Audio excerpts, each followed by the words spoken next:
Hello friends, ఈ కథ మీకోసంలో ఈరోజు మనం చూడబోయే కథ పట్టుదల. అందరికీ నమస్కారం.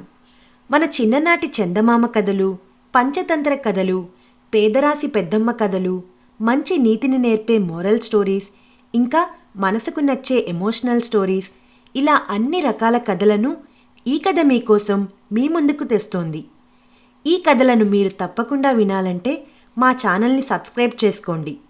మా కథలను లైక్ చేయండి, కామెంట్ చేయండి, ఇంకా మీ ఫ్రెండ్స్ అండ్ ఫ్యామిలీకి షేర్ చేయండి. మీ సపోర్ట్ మాకు తప్పకుండా కావాలి. దయచేసి మా ఛానల్ని సబ్స్క్రైబ్ చేసుకోండి. ఇక కథ మొదలెడదామా? ఒకసారి ఒక పెద్ద యుద్ధం జరిగింది. చిన్న సైన్యంతో ఒక రాజు, పెద్ద సైన్యంతో ఒక రాజు యుద్ధం చేశారు. ఎవరి శక్తి కొలది వారు పోట్లాడారు.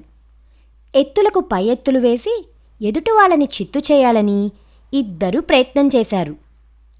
కానీ పాపం చిన్న సైన్యం ఉన్న రాజు ఓడిపోయే పరిస్థితి వచ్చింది. ఆ రాజు బాగా అలసిపోయాడు. ఒంటి నిండా దెబ్బలతో అతనికి నిలబడే శక్తి కూడా లేకపోయింది. తాను నెగ్గడం ఎటూ కుదరదని తెలిసి ఆ రాజు మెల్లగా ప్రక్కదారిన పారిపోయి దగ్గరలోని ఒక గుహలో దాక్కున్నాడు.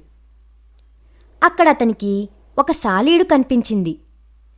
అది క్రింద నుండి పైనున్న తన గూటికి చేరుకోవాలని ప్రయత్నం చేస్తోంది.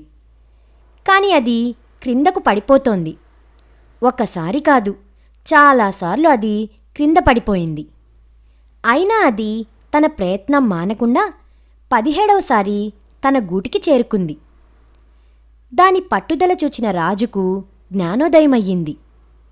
ఎన్ని కష్టాలు ఎదురైనా పట్టుదలతో కార్యాన్ని సాధించాలి అని నిర్ణయించుకున్నాడు.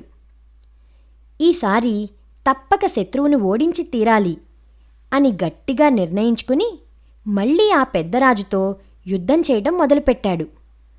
సైనికులకు తగిన శిక్షణనిచ్చుట చేత వాళ్ళు సులభంగా శత్రువును మట్టి కరిపించారు. పెద్ద సైన్యం గల రాజే ఓడిపోయాడు. చిన్నరాజు విజేతయ్యాడు. ఈ కథలో నీతేంటంటే, జయం పొందాలంటే మళ్ళీ మళ్ళీ ప్రయత్నించాలి.